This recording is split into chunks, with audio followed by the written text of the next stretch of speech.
अस्सलाम वालेकुम dear students. आज हम बात करते हैं angular momentum of the system of the particles कि जब हमारे पास बहुत सारे नंबर ऑफ पार्टिकल हों, क्योंकि जैसे एक रिजिड बॉडीज़ है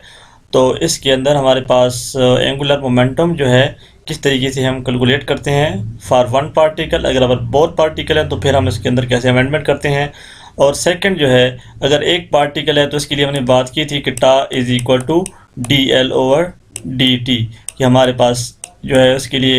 law of conservation of momentum क्या कहता है कि अगर हमारे पास एक्सटर्नल टार्क ज़ीरो होता है तो D L over D T zero, तो इट मीन्स इसका टोटल एंगुलर मोमेंटम जो हमारे पास क्या रहेगा, कांस्टेंट या कंजर्व रहेगा। इस केस में भी हम देखते हैं कि हम सिस्टम ऑफ पार्टिकल के लिए क्या ये कंजर्वेशन होती है या नहीं होती। तो जी, हमारे पास एक कोऑर्डिनेट सिस्टम है, क्योंकि बहुत सारे पार्टिकल, तो हम क्या करते हैं उसमें से एक हमारे पास सेंटर ऑफ मास एक ऐसा पॉइंट है जो कि इस पूरी जो सिस्टम ऑफ पार्टिकल क्या है गवर्निंग पॉइंट होगा, वो इसकी मोशन के डिटर्मिनिंग पॉइंट होगा। इसमें हम यूँ करते हैं कि एक पार्टिकल फॉर एग्जांपल हमारे पास कोई अल्फ़ा जिसका ओरिजिन से डिस्टेंस आर ए होगा, और ये सेंटर ऑफ मास जिसका हमारे पास ओरिजिन से डिस्टेंस कैपिटल आर है, और सेंटर ऑफ मास का उस पार्टिकल से डिस्टेंस हमारे पास आर ए प्राइम है। अब ज़रूरी नहीं है कि हमारे पास एक पार्टिकल जो कि अल्फ़ा हमने लिखा है, हमारे पास बहुत सारे पार्टिकल होंगे, बीटा, गेमा एंड इस तरीके से, यानी हम इंडिसेस चेंज कर सकते हैं। अल्फ़ा की वैल्यूज़ 1 2 3 हम जनरली लिख लेते हैं कि अल्फ़ा। तो पहले हम यूँ कर लेते हैं कि हमारे पास अगर हम वेक्टर एडिशन लॉ यूज़ करें कि R A will be equal to R plus R A prime, तो ये हमारे पास एक वेक्टर एडिशन से हम ये फाइंड कर सकते हैं हेड टू टेल रूल से, कि हमारे पास इस तरीके से। तो अब यार कहते हैं R A prime is the position vector of the particle with respect to centre of mass. ये देखिए सेंटर ऑफ मास से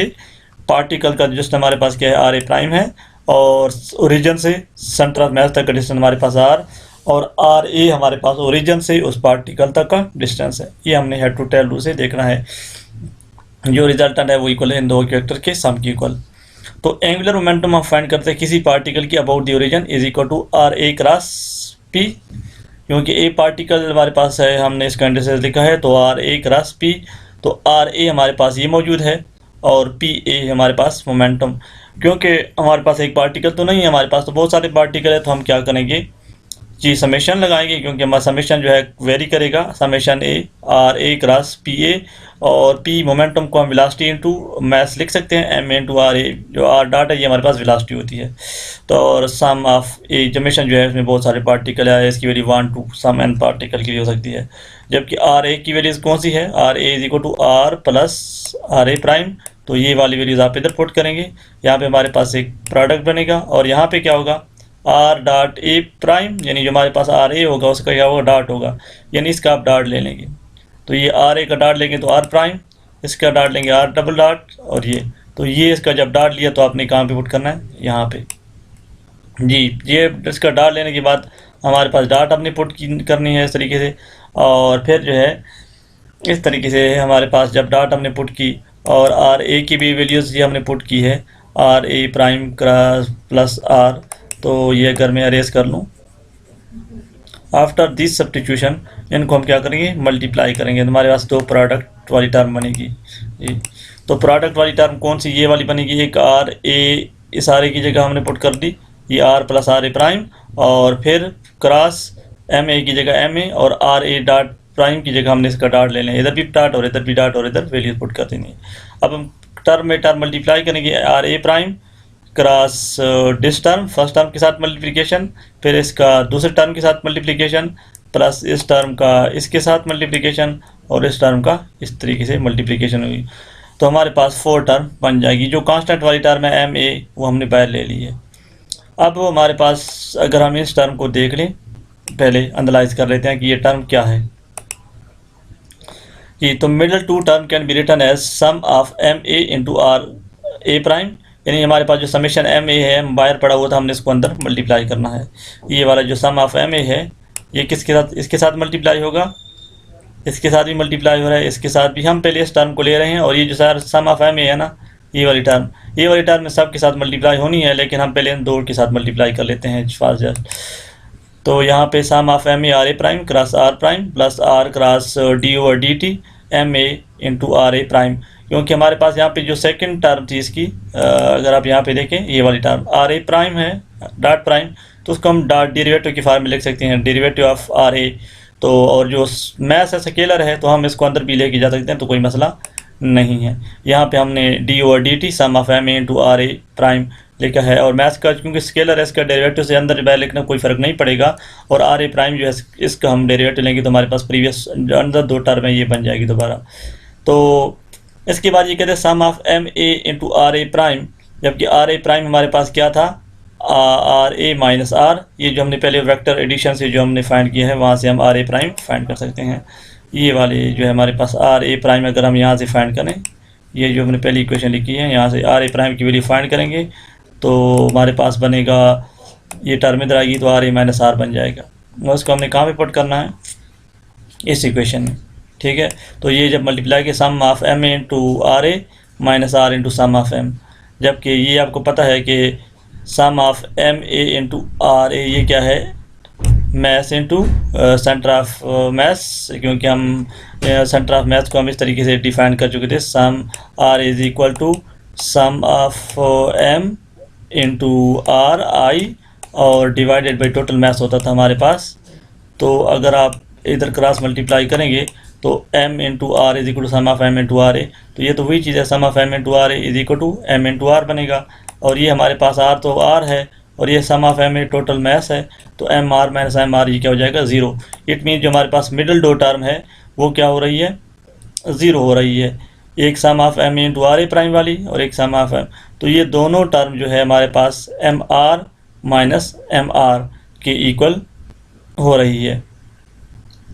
तो कहते हैं this indicate the sum of r which specify the position of the centre of mass in the centre of mass coordinate system and therefore it null vector. Thus our equation is equal to L is equal to m r cross r prime plus जो first एक term बचेगी और दूसरे जो middle वाली term है वो M are minus M R की वजह से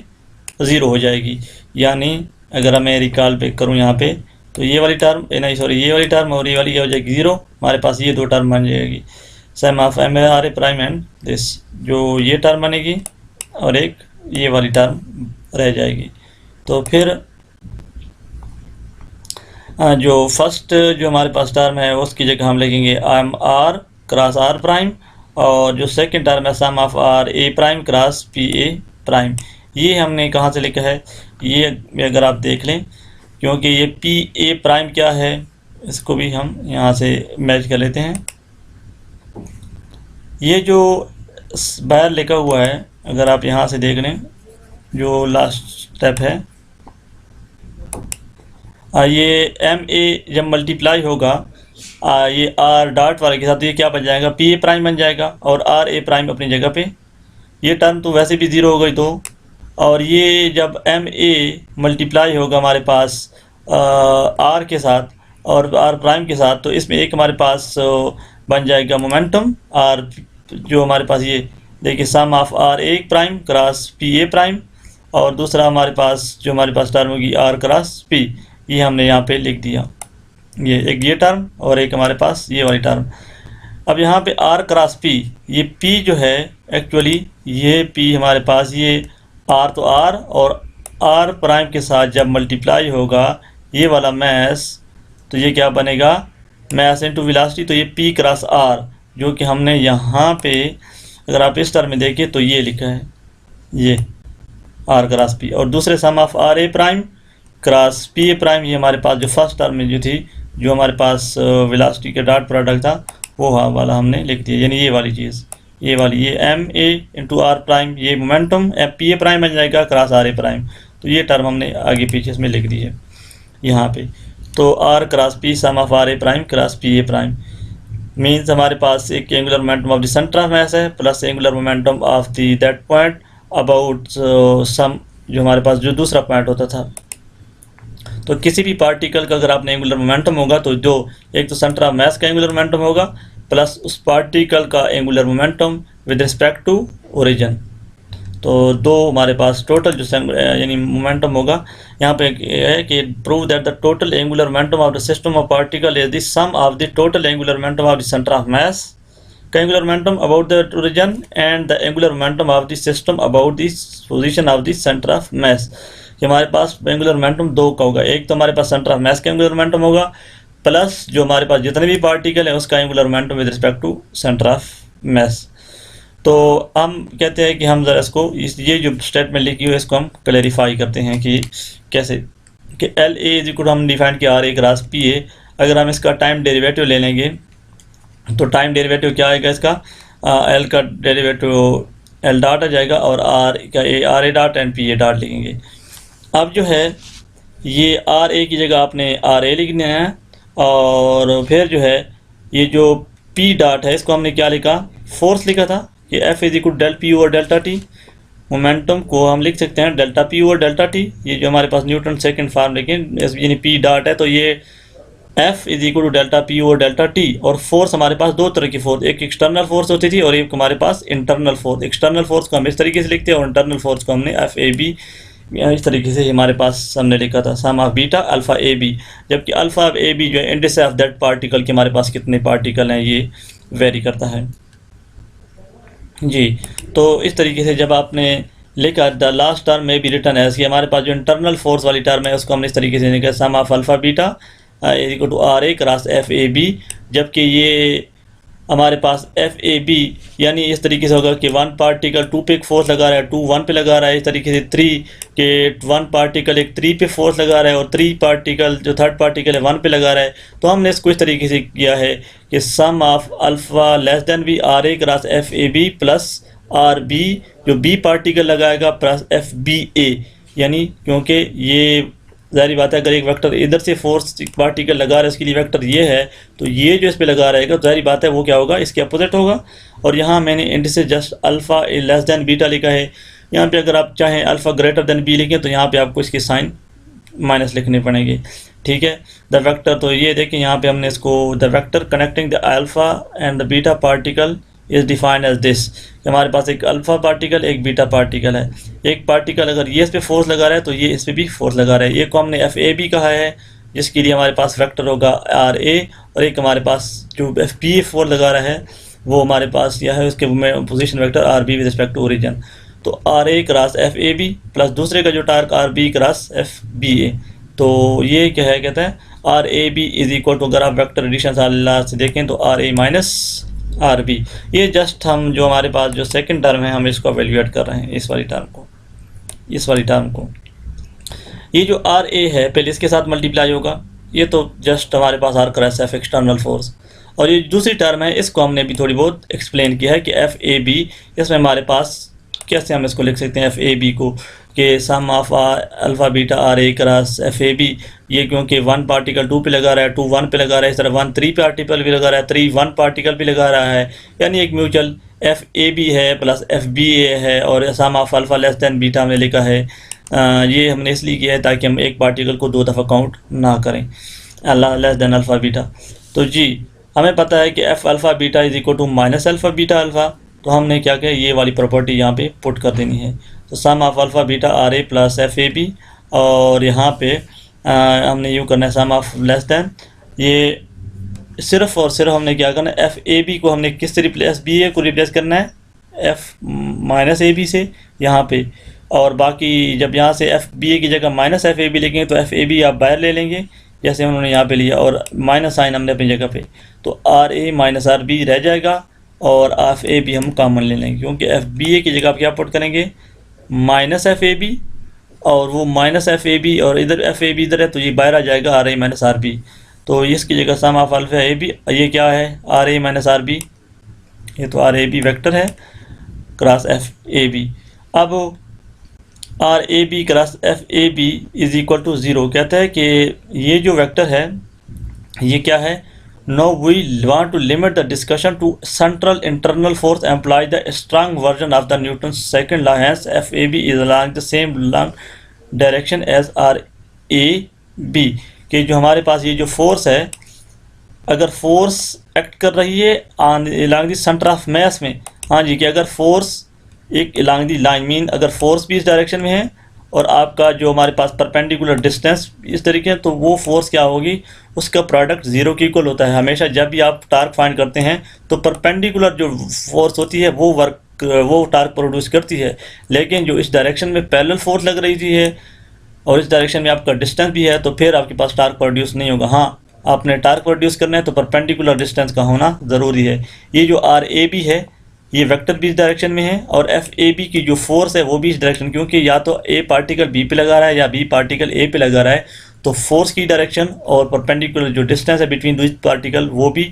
ये डिस्टेंस है, मीन सेम डायरेक्शन है। तो इस मीन ये फैक्टर क्या हो जाएगा, ज़ीरो हो जाएगा। तो फिर हमारे पास जब ये टर्म जो इंटरनल फोर्स तो कंट्रीब्यूट नहीं करेगी, तो ये टर्म को क्या कर लेंगे हम अपने पीछे वाले एक्सप्रेशन में जाके ज़ीरो कर लेंगे। यानी यहाँ पे ये वाली टर्म और इन दो का प्रोडक्ट ज़ीरो जाएगा, और ये R A cross F A हमारे पास रह जाएगा। ठीक है, ये आर ए क्रॉस एफ एक्सटर्नल फोर्स हमारे पास रह जाएगी। जो इंटरनल फोर्स है, मैं इसको दोबारा बता दूं कि ये जो फोर्स है ये अलोंग द सेम लाइन है। ठीक है, अगर ये कोई परपेंडिकुलर डिस्टेंस होता, मीन्स अगर आपके पास ये मूवमेंट ऑफ आर्म है और अप्लाइड फोर्स यूँ है, तो इसके अंदर कोई टार्क इस तरीके से टर्निंग फोर्स तभी प्रोड्यूस होगी, या तो इधर टर्न करेगा या तो इधर। लेकिन अगर ये फोर्स भी इस डायरेक्शन में है, मीन और डिस्टेंस भी इधर है, फोर्स भी डायरेक्शन में, तो ये तो टार्क प्रोड्यूस नहीं करेगा। Angle zero, sine zero equal to zero. तो इस तरीके से हमारे पास ये वाली टर्म बच जाएगी। तो फिर इस तरीके में हमारे पास क्या है, एल डॉट हमारे पास होगा sum of n a into n a, क्या आर क्रॉस एफ, जो हमारे पास प्रीवियस एक्सप्रेशन में है। अगर आप यहाँ से देखें जी, आर क्रॉस एफ क्या होता है, टार्क होता है। तो ये हमने टार्क लिखा है कि L dot is equal to torque is equal to an external torque. If the net resultant external torque about a given वेनस, then the total angular momentum of the system would that remain constant in time. तो ये अगर total external torque आपके पास zero है तो momentum क्या होगा, D L over D T zero के इक्वल, और L is equal to constant. तो यहाँ पे आप ये भी देख लें कि हमारे पास जो इंटरनल फोर्सेस हैं वो कंट्रीब्यूट नहीं कर रही इंटरनल टार्क में, because the sum of this quantity overall the particle vanish, कि sum of r A cross f e भी अभी हमने देख लिया कि जो इंटरनल फोर्स है वो अलोंग द सेम लाइन, यानी इसका जो सेंट्रल फोर्स होती है वो इसमें हमारे पास कंट्रीब्यूशन नहीं है जो इंटरनल फोर्स, क्योंकि इस केस में आपके पास जो मूवमेंट आर्म है वो ज़ीरो हो जाता है। ये R A B cross F A B जो along the axial line force act करती है वो फोर्सेस टार्क प्रोड्यूस नहीं करती। And the alpha particle due to all the internal force, तो इंटरनल फोर्स हमारे पास एंगुलर मोमेंटम में कंट्रीब्यूट नहीं कर रही, उसकी वजह से टार्क ज़ीरो है। जो एक्सटर्नल फोर्स की वजह से टार्क प्रोड्यूस होगा। तो इस तरीके हम कह सकते हैं कि अगर एक्सटर्नल फोर्स जीरो है तो हमारे पास टोटल एंगुलर मोमेंटम क्या होगा, कंजर्व होगा for the system of the particle. जो internal forces of the particle होगा वो कंट्रीब्यूट नहीं करेगा। इसको हम कहते हैं law of conservation of the angular momentum for the system of the particle. तो यहाँ